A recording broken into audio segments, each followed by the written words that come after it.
Let's put some tabletop decorations on. This one just came in, a new variation of the Pissed Off Owl. Dudes have been asking for that for a long time. How about this? Just another dumbass civilian patch. Fresh in the web store. Designed by Tactical Doodle and Last Suspect. That's a cool coloration, the brown coloration. Also available in 3D vinyl, brown. It will be interesting to see which one you guys prefer. I mean, the brown versus the woven patch. Hard to say. How's this odd coloration? That's so non-tactical. Which, honestly, these days we kind of like in TMP. I mean, we still do the browns. I still wear the multicam occasionally. But we pride ourselves in being mostly civilian here these days. It's just the way it is. Cool coloration. And then the very cool, I guess, dude in an easy chair wearing a skeleton mask and a mixed drink with an AR-15. I could do this all day if I wanted to. TMP established 2006. This one will be popular. I know it will be. I would say popularity will go... hard to say. I think these have always been super popular. Probably these two and that one would be my guess. Who knows? We'll see. Web store up the top. TD's running it. There you go. GRV. We're going to talk about Beretta APX. This is the official worldwide tabletop review of this pistol. It is my testing complete phase when I bring my data, my thoughts of the Beretta APX to the table. Something I may do more in the future, it really depends, is post, like I did with the APX, the infield shooting video first. So this is pretty much raw shooting video with the crew and I. We're making some infield observations. It's not put to music, but it shows what we're talking about on the gun and comparing it to other guns perhaps. It will usually be about 20 minutes, maybe 30 minutes, depending on how much footage I decide to roll in. I've been reluctant to do that in the past because I have felt that it dilutes my video product. And so people will watch that, and then when the tabletop comes out, then they go, well, I already know about that, I don't need to watch it. We'll see. So I may try it with a couple guns. I certainly did it with the Beretta. And the cool thing about doing it that way is I can kind of get your guys' initial takes and read some of your comments, which I'm going to do right now. I started off the comments by saying, Jardine and I take the new Beretta APX and run it through some rounds in the desert. We liked it. It was 100% reliable. It's lightweight. It's affordable. It doesn't outperform any other high-quality 9mm combat handgun, but it seems to be a good new entry into the market. We do some infield observations too, Nutnfancy. So that was my comment. And I had some great comments all the way through. I can't read them all of them, obviously, because of time. I want to make this a streamlined video where I talk about features, how does it shoot, and would I buy it. But Camaro 25 said a slide not locking back is not considered a malfunction. Put a new mag in, rack the slide, and you're good to go. For all we know, his thumb could have been on the slide stop, preventing it from locking back. Because I think we showed that on the infield, that the APX did have a couple of failures to lock back on an empty mag. By the way, that's not unique to the APX. I've seen it in all kinds of guns. And no, it's not because of the slide stop was being ridden by the shooter that I know of. Because I never do that, and it happened to me. Project Bryant said, full review coming. I want to see some Beretta reviews from you badly.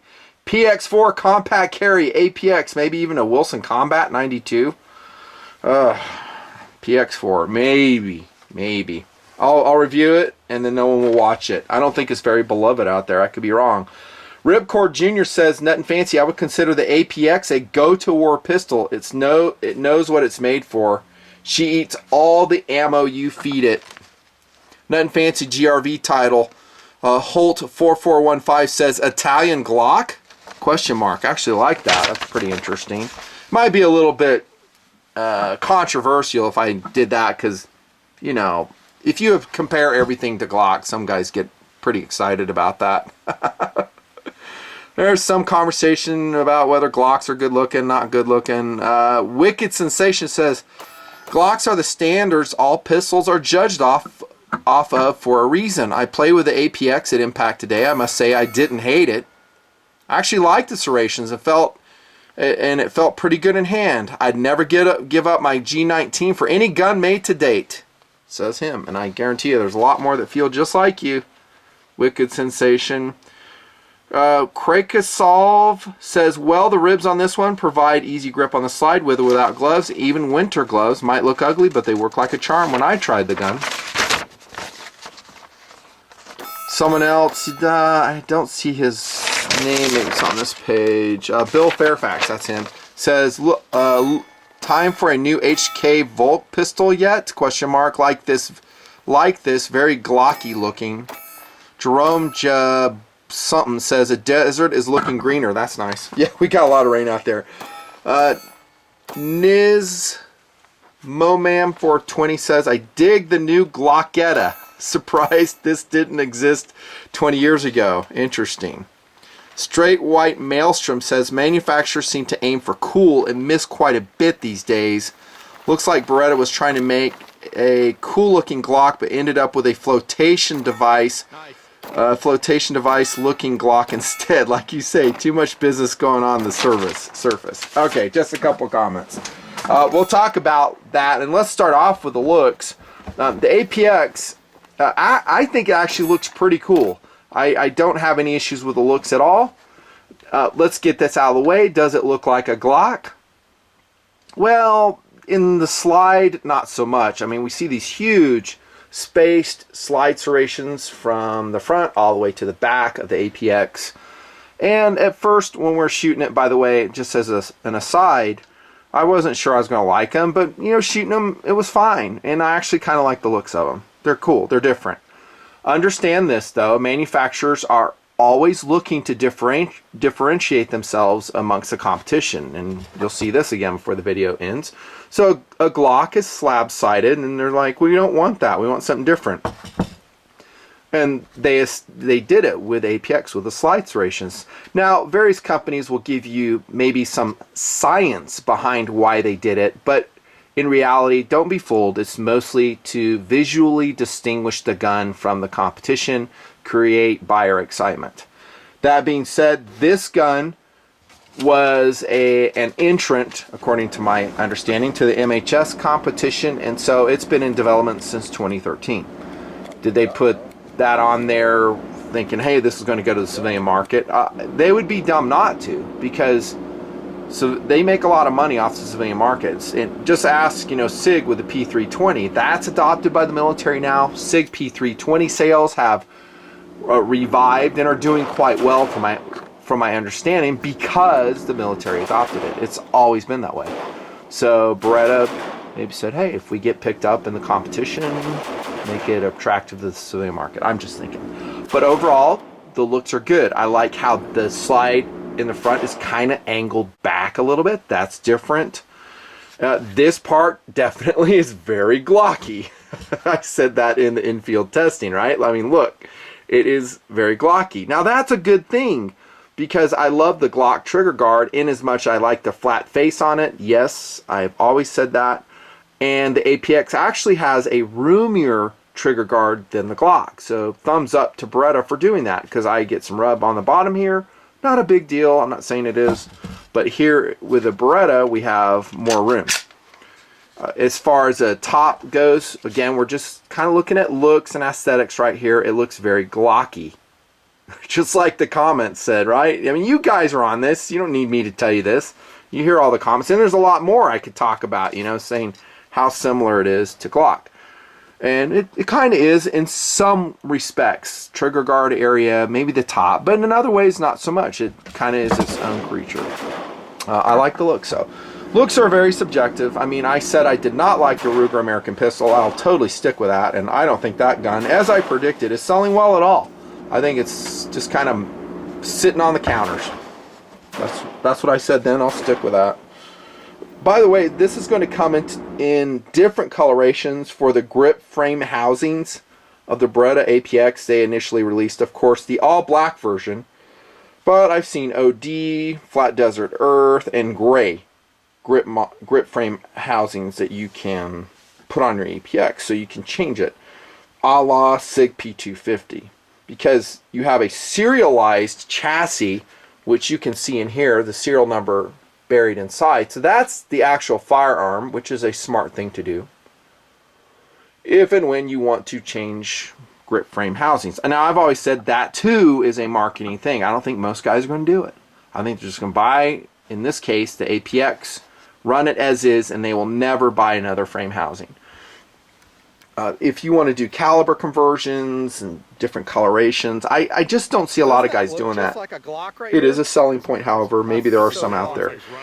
In some locales, though, where, and this is where it is advantageous to have this, that you can only have a license for one serial number, then it would make more sense. So you can maybe put a compact frame on it, medium-sized frame, large frame on it, and then, but this is the only, you know, registered firearm in that locality or in that country. So maybe that's what they're thinking about. Oh, I totally got him. Killed that gnat flying around. Sweet. Philosophy of use will be standard. I'm not going to cover that. You know what it is. It was, again, designed as a service pistol. They tested the heck out of the Beretta APX. Tons and tons. So it should have a really good track record upcoming in the hands of civilians, because this is not arriving to market willy-nilly. I have no doubt whatsoever that what Beretta's saying about this gun, about the changes in subsequent generations and its final issuance here in 2017, no doubt. I think, like that one commenter said, it's go to war ready. I agree with that. I think this is a very squared away pistol. I'm going to give full credit to Beretta. This is not something hokey. It's not something that can be easily written off as just you know, just kind of something stupid, just to throw it at the market and see if it sticks, like some gun companies will do. I think it is a solid pistol. From our shooting, that was borne out as well. Features. One thing, it is a little bit heavier than the Glock. It's always been my standard measure. A Glock 17, I think, is like 24.5 ounces. This is 28 ounces. And that's okay. I like a lot of guns that are around 30 ounces. I mean, that Smith & Wesson M&P M20, that's around 29, 30 ounces. Granted, that's a long slide version, but I love that gun. And I love SIGs too. So I think the weight's in the ballpark, but when it comes down to watching ounces, if you're carrying an extreme loadout, level 4 loadout, then, you know, 4 ounces is 4 ounces, 3 if you want to call it that. It is, you know, it is what it is. Looked at the slide serrations already.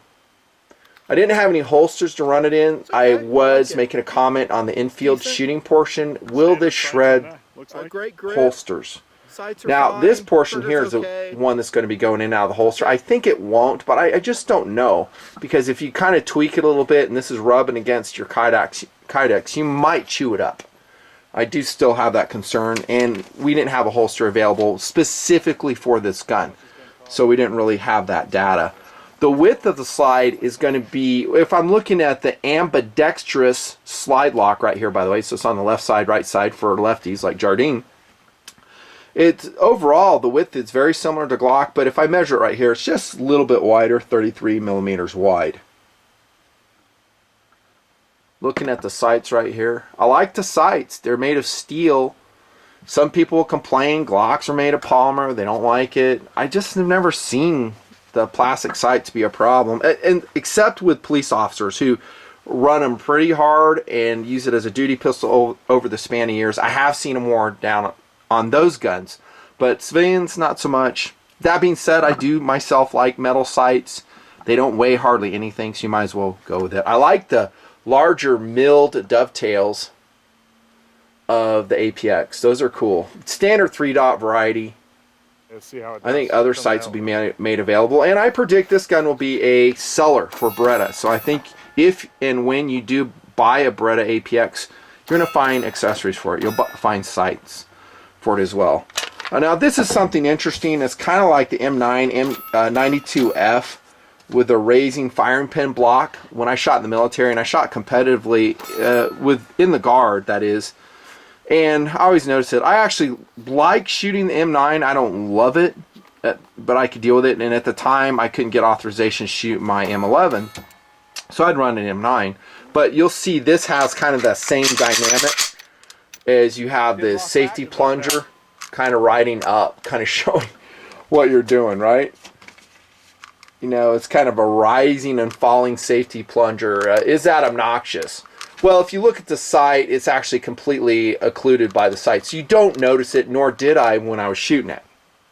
Okay, I didn't notice it. So it's just a whoop-de-doo thing. It's just kind of odd. You know, I heard someone talking about, well, if I ever want to mill out a platform for a red dot sight, it would like impinge upon that base. It'd be a problem. I like iron sights generally, but some competitors like it. I suspect Beretta will come out with an APX version that will have a milled out portion for a red dot or reflex sight already on it. Going from here, we have a standard Picatinny rail, and we're going to look at the milling again. I like the milling on the slide, how it's just kind of ducted back. It's cool. Good rail. Undercut here, that's pretty standard.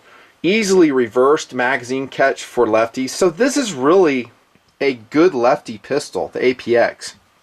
More so than some other designs, because you can swap that back. You already have a slide release. Later on, they're going to come out with ambidextrous safety versions of the APX for certain, I guess, states that require it. Stupid if you ask me, but whatever. We've been dealing with that forever. The magazine button itself is teardropped. It's metal, and I really like it. I didn't notice any problems at all. Along with this gun being shot, I was testing a F509, and on that magazine release button, it is kind of recessed, and so it was a little, just a tiny bit harder to access than this one. This one has no issues at all. The grip is excellent. I really like it. So it's almost like laser stippling on the side, and this portion right here is the back strap. I'll call it the back strap module, and you can swap that out. So you got like 14 lines per inch on the back, good traction here, nothing here, and I think a lot of shooters like that. They don't want like texturing right here, and I agree with that, because you just kind of want, because you're moving your thumb back and forth a lot. Maybe you're rotating it and moving on. It'll just kind of abrade your thumb if you don't have gloves on. In our infield shooting, you'll see it in inset footage or overlay footage. We do run gloves out there. Not to be cool, it's just for safety, because we shred our hands. We're loading a lot.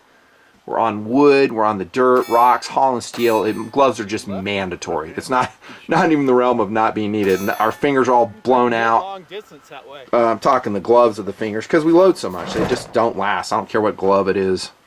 Now, interchanging this backstrap plate here is kind of a hassle, and I'm not going to do it for time, but I'll reference the manual, which I really like the manual. I think it's pretty decent.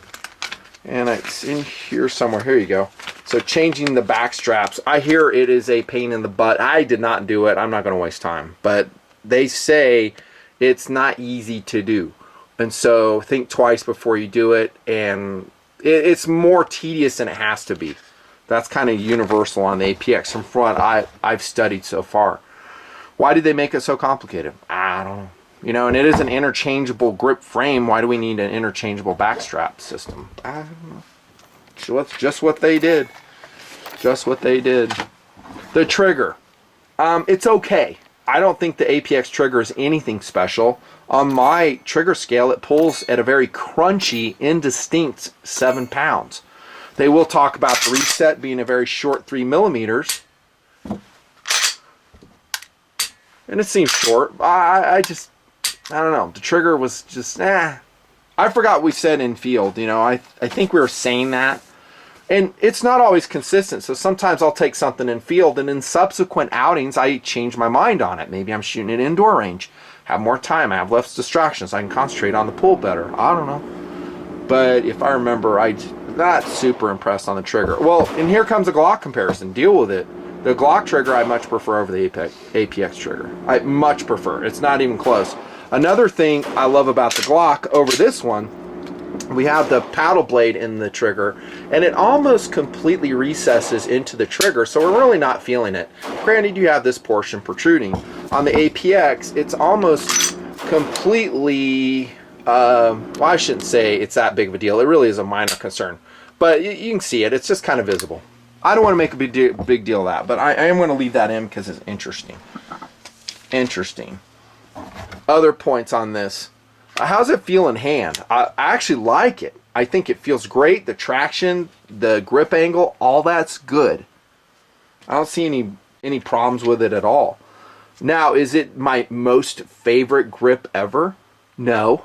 But I would say, to be honest, neither is the Glock. The Glock is not my most favorite grip ever. Probably a PPQ or the Canik TP9. I think those are great grips. They're awesome. I mean, they're just super comfortable. But that's me. It doesn't mean I can't shoot them well. I think we should adapt to it. We're just talking nitpicking this stuff. How about the magazines? Well, the firepower is totally decent. It's on point at 17 plus 1 and 9 mil. If you get the 40, 15 plus 1, there are 21 rounders coming. I don't think you'll have a problem getting mags for it. We do have the mag retention slot right here, set up for the ambi mag release. Probably made by Mekgar, which are awesome. Italian made magazine. There's your base plate, labeled accordingly. Has a nice, interesting, and very clean presentation when it's inserted, with a little bit of flare out here. You do have some minor, very shallow finger grooves on the APX, but so do you on the Gen 4 Glock. Do I mind them? I've learned to live with them. I'd prefer not to have them. A lot of guys will mill those off on Glocks just because. The magazines, however, here's a negative thing, are very hard to load. I mean, they are ridiculous how hard they are to load. The spring in these things is insane. I understand you want positive feeding, but damn, it's almost too much. Yeah, we weren't digging it so much. Cold hammer forged barrel, if I didn't say so.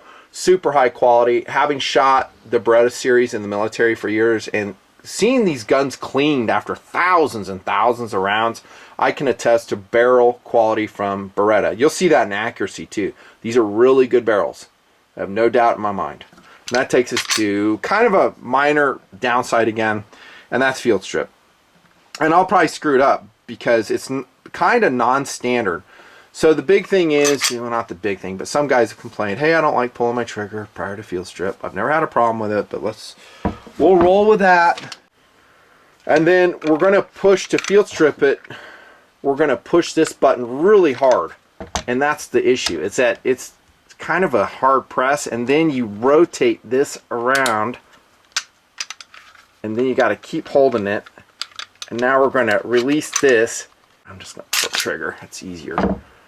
There you go, and that does it. To me, it's just a little bit more complicated than it needs to be. And it really makes me wonder if this was adopted by the military, if the military would have dug it. I mean, the M9 series is easy to field strip. It's super easy. You know, a monkey can do this one too. I'm not saying it, but it's just, I don't know, a little bit more complicated than it needs to be. There's your bird's nest of a recoil spring.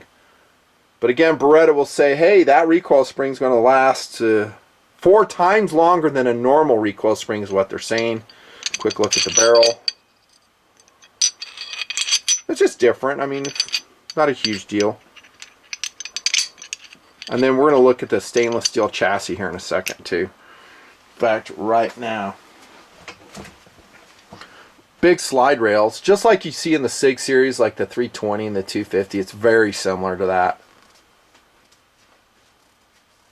Now, if you want to, you can jump in your manual and find out how to change out those grip modules. Uh-oh, I'm getting the manual greasy. Not good on a loaner pistol. Thanks to Gunnies, by the way, the Great American Gun Store, for loaning me the APX for review. Their contact information is below. If you're going to buy it from them if you want to support what's going on here. If you don't care, okay, maybe the gun show goes away. Just saying. There you go. There's your whole thing to take the module out if I'm showing it right. Not doing it on camera. And then reassembly is a little bit easier than the takedown. Function check. No magazine safety, thank you very much. And that takes us to how does it shoot. That was your features review. We'll start off with accuracy. I would say it's very accurate. Again, getting back to barrel quality. This is at 10 yards standing today.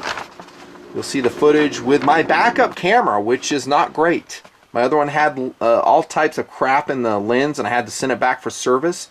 A $210 bill, by the way. Yep. Windy desert, gets stuff in the lens element. Can only be serviced by Sony.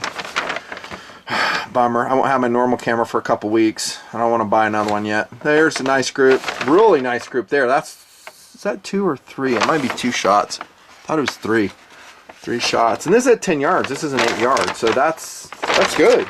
Here's jacketed hollow point.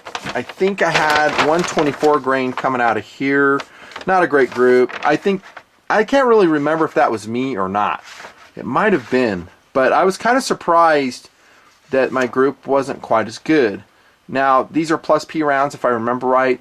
A little more velocity. But generally, when I shoot the jacketed hollow points, they do at least as good as FMJ, if not better. These are all Fiocchi. Here's 115s, 115s. And that's not a great group right there. But that's all I'm going to show you, by the way. I think the gun is extremely accurate. As accurate as Glock, as any of the others I'd bring to the table. Again, barrel quality. Cool. Other than that, reliability was 100%. Not counting the failures to lock open on empty mag. But I don't really say that's a reliability problem. It's kind of a nuisance to me. It's not a reliability. In some ways, I agree with that one commenter. It's like, oh, well, no, I'm not going to condemn a pistol, because I've had it happen with Sigs, with Glocks, with Walthers. 100% though, we talked about how much time Beretta spent in developing this gun. No kidding. This, by the way, is the box that it comes in. Here's the serial number reviewed for the Nutnfancy project, available at Gunny's with a certificate if you care. That's a good price, by the way. That's a lot of value. $4.99. You get 2 magazines for basically a combat-ready polymer frame Beretta. Yes, they should have come out with this, 20 years ago. I agree with the commenter. He's absolutely right. They should have. What took them so long? The MHS, I mean, why wait? You should have been competing with the Glock, 1990s. Took forever. So you get some really good bore brushes, actually. Polymer rod, just like the Glock. Unneeded trigger safety, of course, and here's your back straps, if you care, in the case. Totally worth it. Great track record. Even with steel case ammunition, it was 100%, unlike some other ones we brought to the table. Not so much. Options. Sky's the limit, dudes. You know this. There's so many great pistols out there. Glock is always really at the top of my list still, for so many reasons. It's lightweight, super reliable, very established, tons of accessories, lots of holsters. I think eventually the Beretta APX will kind of get to that level. It's going to take some time though, and a lot of people buying it and adopting it. And there was another comment that I read, and I didn't fail to print it out, but the guy was on point when he said, hey, it's a good pistol, but what does it do differently than a Glock? And dude, you're right. It doesn't. It's not any more accurate. It's not any lighter, and in fact, it's heavier. To me, it's not any more ergonomic. Doesn't have more rounds. It might be a less expensive, depending on which Glock model you get. So I don't think it breaks any new ground on any of those. And I'm not going to sit here on Tabletop and say that it does, just because it's new. I won't. That being said, it's competent. It's competent. It does a lot of things well. It's accurate. It's reliable. It is ergonomic. And so what it's doing is coming out and meeting a standard, a very competent standard, and that is to be lauded. And congratulations to Beretta. I'm sure they put a lot of money into the development of this gun. I have no doubt in my mind. Which brings me to the last point. Would I buy it? And that's what we're talking about.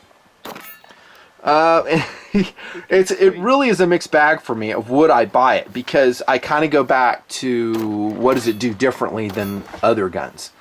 And this is the main thing, is and I'm pretending I'm not a reviewer, that I'm just a dude. As a reviewer, I have a bunch of different systems I have to.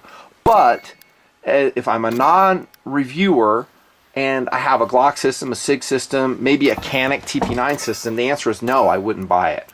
Because now I have a whole different set of magazines, whole different set of holsters, and it just doesn't make sense to me. Unless I'm a combat handgun collector.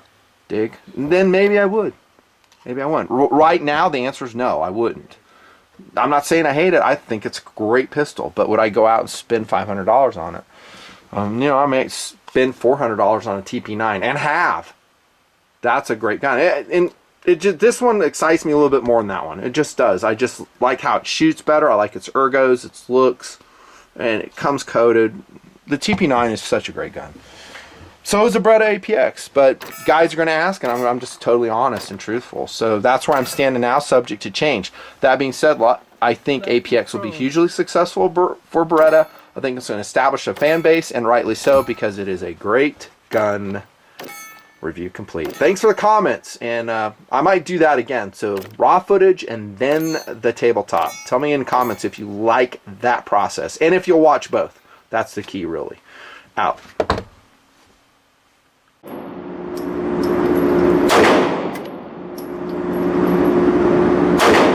Wow, let's go, Zach.